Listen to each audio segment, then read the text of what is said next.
नमस्कार दोस्तों, VK knowledge electrical में आप सभी का स्वागत है।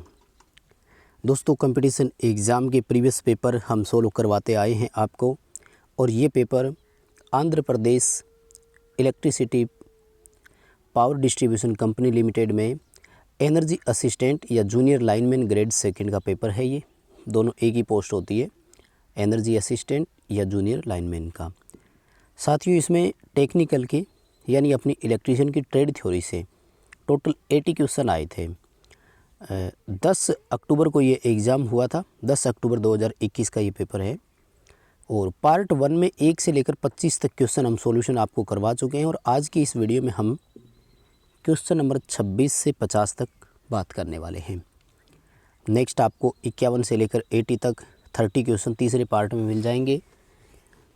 आपने प्रीवियस पार्ट नहीं देखा तो प्लेलिस्ट में जाइए और वहाँ से देखिएगा।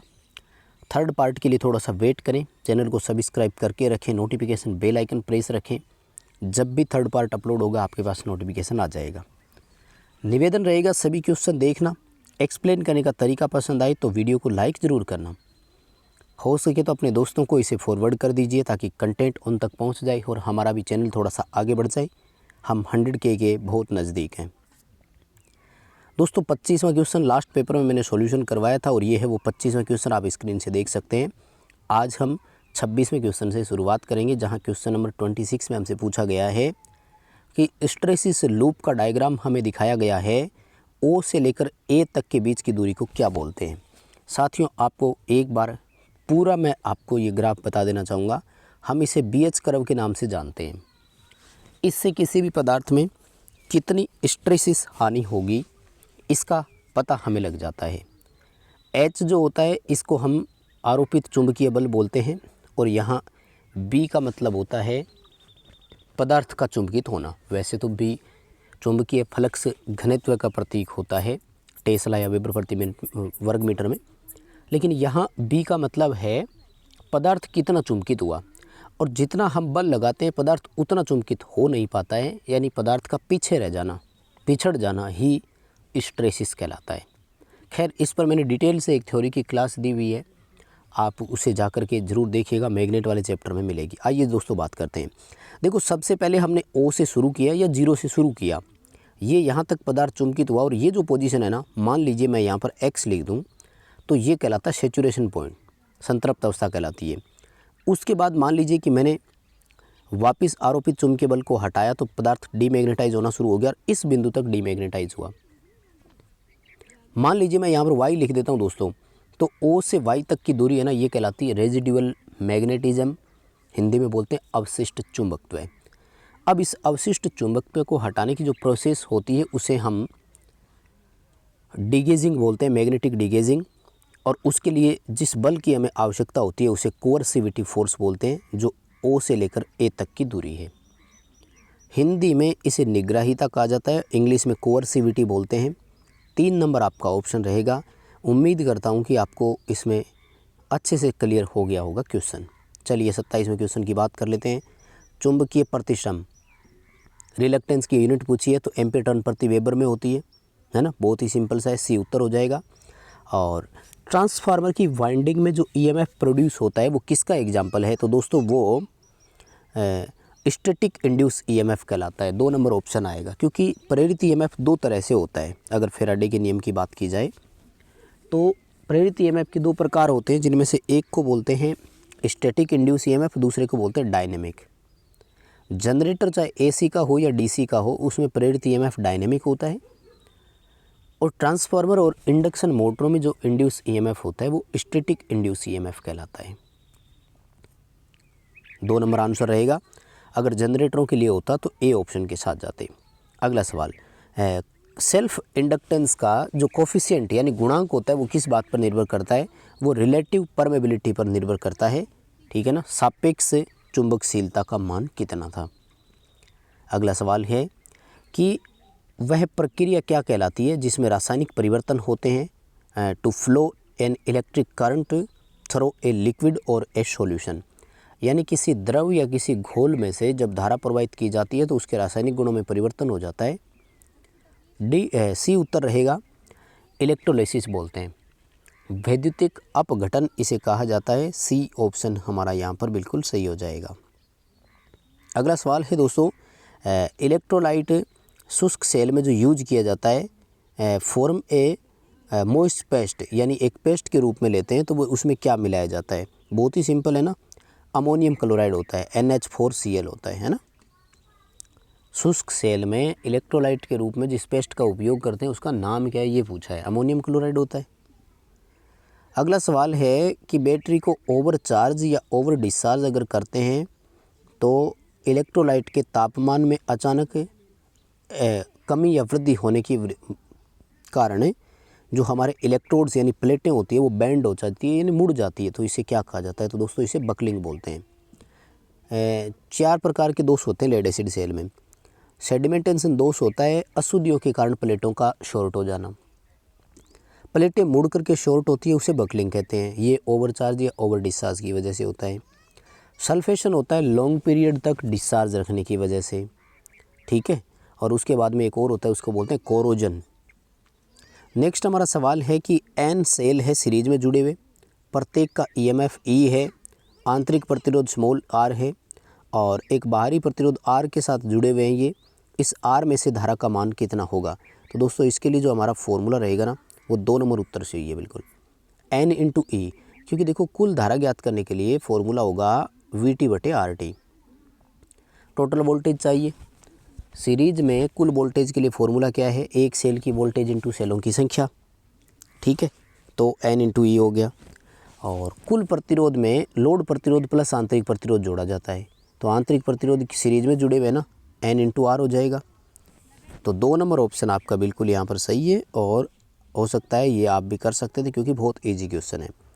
अगला सवाल है दोस्तों कि कौन सा कैपेसिटर जो है लाउड स्पीकर में उपयोग में लेंगे? अब देखो लाउड स्पीकर AC और DC दोनों के ही हो सकते हैं ना, AC ऑपरेटेड भी हो सकते हैं और DC ऑपरेटेड भी हो सकते हैं। सो हमें नॉन पोलराइड अध्रुवित कैपेसिटर का उपयोग करना है, यानी जिस ऐसा कैपेसिटर हो जिसकी पोलरिटी फिक्स नहीं हो, ऐसे का उपयोग हम करेंगे। और नेक्स्ट हमारा सवाल है कि कैपेसिटर जो है वो 500 कूलम का आवेश एकत्रित करता है जब उसे 2000 वोल्ट सप्लाई के साथ जोड़ा जाता है, तो इसकी धारिता की गणना करें। तो C = Q/V होता है ना, बहुत ही साधारण सा है। 500/2000 करना है, आंसर आएगा 0.25 फैराड। कैलकुलेशन करना, आंसर का मिलान करना, कमेंट करके मुझे ज़रूर बताना कि आपका भी इतना ही उत्तर आया क्या, और ओवरऑल आपके कितने सही हो रहे हैं आज के इन 25 में से, ये भी मुझे ज़रूर बताइएगा। 36 नंबर सवाल कह रहा है कि time taken by a fuse to interrupt the circuit a event of a fault. Fault के दौरान यानी जब दोष आता है उस समय सर्किट को ओपन करने के लिए फ्यूज के द्वारा जो समय लिया जाता है उसे क्या बोलेंगे? कट ऑफ फैक्टर बोलेंगे दोस्तों, क्योंकि बाकी तो अपने पास कोई और ऑप्शन ही नहीं है। देखो अगर ध्यान से देखो ना, फ्यूजिंग फैक्टर होता है वह न्यूनतम धारा जिस पर फ्यूज पिघल गया हो बटे फ्यूज की रेटिंग, उनका अनुपात होता है। फ्यूजिंग करंट का मतलब होता है वह धारा जिस पर फ्यूज घट पिघल गया, और करंट रेटिंग का मतलब होता है वह धारा जिसके लिए हमने उसको रेट किया था। सो ऑप्शन ही एक ही बचा हमारे पास यहाँ, तो 2 नंबर ऑप्शन। अगला सवाल है कौन से लैंप होल्डर का उपयोग करेंगे हेडलाइट और फ्लड लाइट में? तो इसमें गोलियत एडिशन स्क्रू प्रकार का आएगा, ठीक है ना, जिसके सेंटर में केवल एक फेज तार ही होती है। न्यूट्रल का काम उसका जो वो अपने थ्रेड वाला कॉन्टेक्ट होता है वो करता है हिस्सा। ब्यूरो ऑफ इंडियन स्टैंडर्ड 1293/1988 के अनुसार डोमेस्टिक वायरिंग एसेसरीज जो थी उनका उपकरणों की रेटिंग कितनी है? 240 वोल्ट 50 हर्ट्ज AC होता है दोस्तों इसका। C ऑप्शन आपको यहाँ पर सही करना है। नेक्स्ट हमारा सवाल है कि ब्यूरो ऑफ इंडियन स्टैंडर्ड के अनुसार प्रत्येक पावर सब सर्किट में लोड कितना होना चाहिए? 3000 वाट का, और लाइटिंग में कितना है? 800 वाट का। अगला सवाल है कि कौन सी केबल लेंगे जो 20 एम्पियर का करंट जनरली सहन कर जाए? 20 एम्पियर करंट के लिए भी 4 mm² की केबल आपको लेनी पड़ेगी। देखो 1.5 बहुत छोटी है और 6 और 10 बड़ी हो जाती है। D ऑप्शन आएगा 4 mm², इसका उत्तर करना है।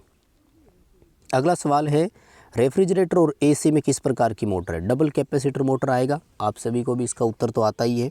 D आएगा capacitor start capacitor run motor. Next सवाल पूछा कि जो आपको कर्व दिखाया है वो किस मोटर का हो सकता है। देखो भाई नाम ध्यान से देखना, ठीक है ना। क्या दे रहा है, रनिंग वाइंडिंग, स्विच ऑपरेट हुआ, कंबाइंड वाइंडिंग। मतलब यहाँ दोनों वाइंडिंग है, स्विच खुल गया, उसके बाद में केवल एक ही वाइंडिंग बची। इसका मतलब split phase single phase motor का ये हो सकता है डायग्राम, क्योंकि उसमें सेंट्रीफ्यूगल स्विच लगता है। स्टेपर मोटर में नहीं होता, परमानेंट कैपेसिटर मोटर में नहीं होता, यूनिवर्सल में नहीं होता। सेंट्रीफ्यूगल स्विच केवल किस में होता है, कैपेसिटर स्टार्ट इंडक्शन रन में। सो दैट इसका आंसर क्या बनेगा, अपने आप ही देखो, आपको समझ आ रहा है ना। ए ऑप्शन सही रहेगा, capacitor start induction run motor इसका उत्तर आ जाएगा। आगे देखो सवाल पूछा है दोस्तों हमसे कि भट्टी का तापमान कौन इंक्रीज करता है थर्मल पावर प्लांट में, ठीक है ना। Raise the furnace temperature. भट्टी का तापमान बढ़ाने के लिए दोस्तों APH होता है, एयर प्री हीटर बोलते हैं। प्राइमरी फैन होते हैं जो प्राइमरी एयर जनरेट करते हैं, PA फैन बोलते हैं इनको। और जब वो एयर जनरेट करते हैं तो वो एयर जो है वो बॉयलर में जाती है, क्योंकि बॉयलर में कोयला जलाने के लिए हवा की भी तो ज़रूरत होती है। तो APH, ये हवा जो है वो APH से होते हुए बॉयलर तक जाती है। तो उससे क्या है, बॉयलर में गर्म हवा जाती है। गर्म हवा जाने से क्या है, जल्दी आग पकड़ लेता है। नेक्स्ट हमारा सवाल है कि कौन सा पावर प्लांट ऐसा है जिसकी रनिंग कॉस्ट सबसे कम है।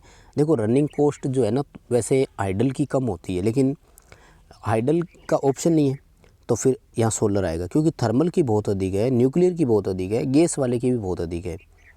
इन तीनों के कंपैरिजन में तो हाइड्रो इलेक्ट्रिक पावर प्लांट अगर ऑप्शन में हो तो वो भी सही है, और अब यहाँ पर सोलर है तो फिर ये भी है। रनिंग का मतलब होता है परिचालन के दौरान, तो सोलर में परिचालन के दौरान कोई खर्चा नहीं आता, केवल इनिशियल कॉस्ट लगती है इंस्टॉलेशन के दौरान, बस जब हमें स्थापना करनी होती है, उसके बाद कोई कॉस्ट नहीं लगती। अगला सवाल है, कौन सा जो ऐसा है वो गैर जो नॉन कन्वेंशनल होते हैं, यानी गैर परंपरागत होते हैं, उनके बारे में आपसे पूछा गया है कि डिसएडवांटेज क्या है। डिसएडवांटेज मतलब यहाँ पर एक तरह से ये पूछ रहा है कि कौन सा उनका गुण नहीं है, ठीक है।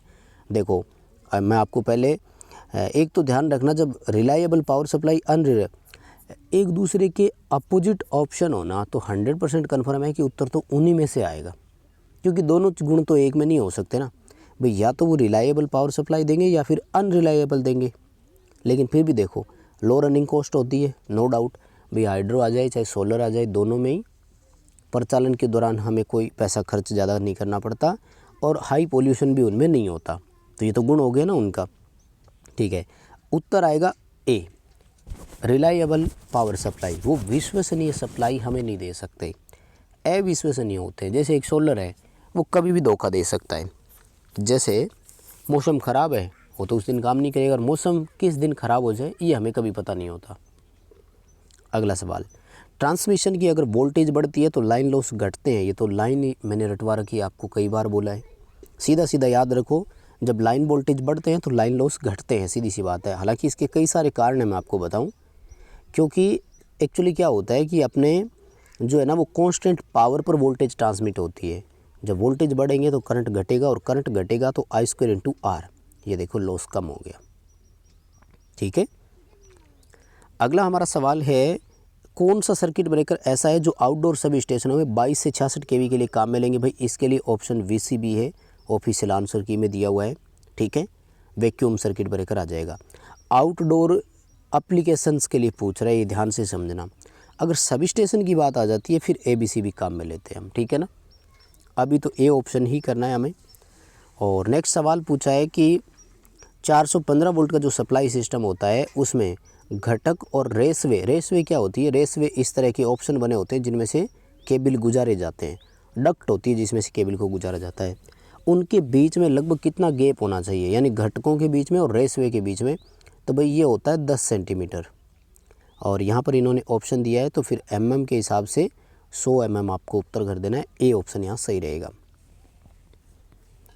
नेक्स्ट सवाल है, डिस्ट्रीब्यूशन सिस्टम में वह वैद्युतिक लाइन जो सब स्टेशन से डिस्ट्रीब्यूटर को जोड़ती है। पहले तो देखो डिस्ट्रीब्यूटर कौन होता है। डिस्ट्रीब्यूटर वो होता है जहाँ से उपभोक्ता के घर के लिए टैपिंग निकालनी है। उपभोक्ता के घर में जो टैपिंग निकलती है उसको सर्विस लाइन्स या सर्विस मेन कहा जाता है। ये दोनों तो एक ही ऑप्शन हो गए। फिर डिस्ट्रीब्यूटर हो नहीं सकता तो बचा ही क्या अपने पास, फीडर।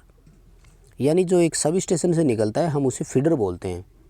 वो फीडर जो है वो वहाँ से आगे जाकर के डिस्ट्रीब्यूटर बनता है। डिस्ट्रीब्यूटर जो होता है वो उपभोक्ता के घर में सप्लाई भेजता है।